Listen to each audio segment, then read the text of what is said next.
Salut YouTube, bonne année 2024 et merci à vous pour la barre des 1000 abonnés qui a été dépassée. Franchement, ça fait plaisir à voir. Donc pour ceux qui se demandaient où j'étais passé pendant tout ce temps, eh bien comme je l'ai précisé dans mes posts, j'avais des problèmes de santé. Et pas des problèmes de santé très graves, juste que ça m'empêchait de faire des vidéos. Donc j'ai dû prendre une période de repos. Je sais aussi que ça m'a fait rater certaines choses, notamment un top flop 2023 que je dois sortir. Vous inquiétez pas, c'est en préparation pour cette semaine. Pareil pour le top de jeu 2023 parce que oui, mine de rien, j'ai joué à pas mal de jeux récents, ça m'a permis de rattraper. Et je me suis dit que je donnerais aussi mon top de jeux 2023 de l'année. Oui, parce que maintenant, hors vidéo, j'arrive à rejouer à des jeux récents. Et ça me fait plaisir de me donner un petit peu de temps pour moi et ma copine, plutôt que de toujours tout centrer sur les vidéos. C'est un de mes problèmes, j'étais vidéo, boulot. Non. Ça va changer un peu de ce côté-là dans mon rythme. Mais le rythme des vidéos devrait rester le même. C'est juste moi qui vais mieux gérer mon planning. Bon, bah pour démarrer 2024, je voulais vous parler de Nicky Larson, Angel Dust. Mais malheureusement, au moment où j'allais mieux, à savoir début février, il n'était plus diffusé dans les cinémas près de chez moi. Sinon, je devais faire 1 heure de route pour le voir à 22h15 et après le temps de rentrer. J'adore Nicky Larson, mais faut pas abuser. Ça et en plus, les notes étaient moins bonnes que Private Eyes, qui était pourtant pour moi un très bon Nicky Larson. Donc j'avais pas énormément de choix pour reprendre cette semaine. Il y avait Cocorico, un film français qui mettait Christian Clavier, encore une fois, dans une position haute où il fait un peu raciste distingué, et Didier Bourbon qui refait le débile. Ouais, pas très motivé pour celui-là. Il y avait Maison de retraite 2, apparemment, avec Kev Adams. Ou alors pour moi, comédie et Kev Adams, ça va pas ensemble. Hein. En général, ça donne un mauvais film. Et je ne parle pas que d'Alad 1 et Alad 2. Et sinon, on avait Chien et Chat. Et quand j'ai vu la bande-annonce, donc la CGI, l'humour complètement débile qui m'a pas fait rire une seule fois, j'étais en mode non, pas question, j'attendrai le streaming à la limite si je dois vraiment le découvrir, mais pas question que j'aille le voir au ciné. Donc il me restait que Madame Web. Eh ben on va faire avec Madame Web, hein, vu qu'on a que ça. Madame Web, personnage secondaire de l'univers de Sony, qui apparemment est de plus en plus motivé à faire des personnages qui sont là sans Spider-Man. Je comprends pas l'intérêt, mais pourquoi pas. Donc cette fois, on y retrouve Cassandra Webb, jouée par Dakota Johnson, qui commence à avoir des pouvoirs de voir l'avenir, des visions étranges, et qui va voir la mort de 3 filles par un Spider-Man maléfique. Je peux pas le dire autrement, c'est pratiquement ce qu'il est, notamment avec son costume. Hein. Et donc, il cherche à sauver ces 3 filles sans comprendre ce qui se passe, et voilà. Bon, Madame Web, on le sait, un personnage secondaire, voire tertiaire, que personnellement j'ai pas beaucoup retenu. Moi je me souviens de l'avoir vu dans la série de 94, qui est toujours une série que j'adore mais j'ai pas retenu le perso. Et je me souviens de l'avoir vu dans Spider-Man Dimensions.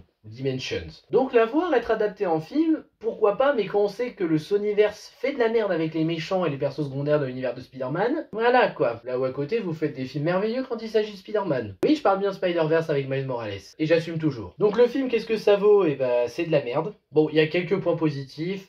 Cassandra Webb, par rapport à ses relations familiales, notamment celle de sa mère, elle était persuadée qu'elle la détestait. On a Ben Parker, joué par Adam Scott, qui est un homme plutôt attachant, un ambulancier qui fait sa vie de son côté mais qui est toujours là pour Cassandra, pour l'aider. C'est sympa, j'aime bien cette version de l'Oncle Ben, même si c'est une version que je vais finir par oublier comparée aux autres. Et au moins c'est sympa d'avoir essayé de faire un bon Oncle Ben. Question décor, c'est assez joli. Mise en scène, quand c'est des moments calmes, c'est-à-dire pas d'action, pas de tension, quoi que ce soit, c'est pas trop mal, il y a quelques bonnes idées de mise en scène de temps en temps, mais rien de grandiose, hein, autant qu'on se le dise. Costume, c'est assez classe. Les décors, ça passe. Et bah je crois que c'est tout ce que je peux vraiment dire de bien sur le film. Hein. Dans le négatif, par contre, j'ai beaucoup plus de choses à dire, notamment les filles. Il y a Anya Corazon, Julia jouée par, si je me souviens bien de son nom, Sydney Sweeney. Ouais, ça y est, c'est revenu. Et on a la dernière, Maddie, ou Matty, parce que c'est 2 T apparemment, de ce que j'ai vu. Déjà, pourquoi il y en a 3? Parce que concrètement, on aurait pu en faire qu'une. Et quitte à choisir, c'est méchant, mais je crois que j'aurais gardé Anya Corazon, moi. C'est peut-être la plus attachante des 3. Oui, parce que Julia, elle est gentille, elle est mignonne, avec son style lycéen des années 2000. Et encore, ça fait grave penser au lycée japonais. Mais le coup de faire une fugue pour échapper à sa belle-mère, faire croire qu'elle va disparaître, essayer de faire réagir ton père. Ouais, mais bon, moins marquant. Bon, Anya, il y a ses problèmes de famille aussi. Et Matty a aussi ses problèmes de famille. Mais vraiment, oui, Anya Corazon, la plus attachante des 3. Même si, bon, ça se voit pas beaucoup. Mais alors, Matty... la plus détestable des trois. Ah vraiment, à chaque fois j'en ai marre d'elle parce que c'est elle qui les fout dans la merde, c'est toujours elle qui cherche la merde aussi. Donc au bout d'un moment, va vraiment falloir arrêter de faire des persos détestables comme ça. Hein. Et c'est vrai, elle est vraiment détestable. Il y a vraiment des actions au début où je me suis dit mais ferme-la, écoute ce qu'on te dit un peu, arrête de faire la conne. Après il n'y a pas que les filles qui s'en sortent pas, il y a aussi Ezekiel. Oh Ezekiel, oh là là là là là là, quel échec. J'attendais rien du perso, hein. Je me suis même pas renseigné dans le comics pour savoir qui c'est. Honnêtement j'avais la flemme. Mais Ezekiel, disons qu'il y a que le costume qui est cool. Mais le personnage en lui-même il est foiré. Parce que il le met, il l'enlève, il le met, il l'enlève, tu sais pas pourquoi, tu sais pas comment. Ça fait que ce con il dévoile son identité comme ça à Cassie Webb. Pourquoi? Tu lui aurais rien dit, elle aurait eu encore des doutes sur qui tu es. Là je vois pas l'intérêt d'avoir fait ça. Il a une mort de merde, mais vraiment une mort de merde avec des placements de produits.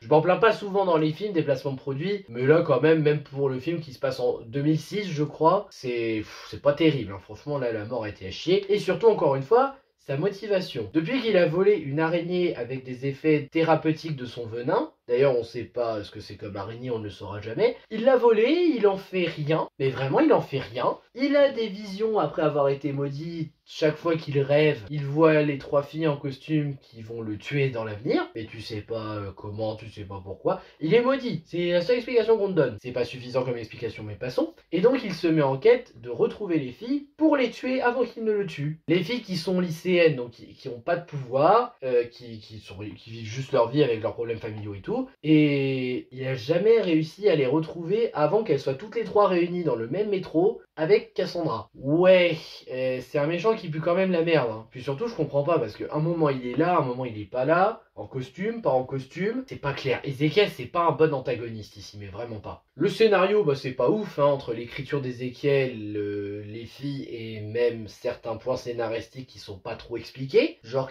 qu'est-ce que c'est que ce peuple d'hommes araignées, là? Oui, il y a un peuple d'hommes araignées maintenant. Eh ben dis donc. Par contre, je vais me permettre, là c'est pas un défaut, mais je vais me permettre un commentaire. Sinon, qu'est-ce qu'on peut dire? Bah les scènes d'action sont nulles, c'est pas très bien monté, la mise en scène est très discutable, mais vraiment naze. Quand elle fait des scènes d'action, elle y arrive pas, il y a trop de cuts, ça a l'impression que ça veut pas choisir le bon angle, tu sais pas comment, c'est pas impressionnant, il y a rien à garder des scènes d'action, mais vraiment. Bon, les effets spéciaux, ça passe, mais sans plus quoi. On a vu pire, c'est pour ça que quand tu vois celui-là, tu te dis bon, ça va, on a vu pire quoi. Mais c'est vrai que maintenant on est devenu très exigeant avec les effets spéciaux, hein, tellement c'était développé avant et maintenant ça redescend. Je comprends pourquoi certains sont choqués. Les références forcées en mode t'as vu ce personnage? Elle va avoir un enfant avec un nom très connu, mais elle veut pas dire le prénom. Oh là là, les références forcées, on sait tous qui c'est pas la peine de faire des gros clins d'œil aussi nuls. Ah, ça m'énerve. C'est un détail, hein, mais ça m'énerve vraiment. Et enfin, tension, émotion, c'est de la merde. La tension, tu n'y crois jamais. Et l'émotion,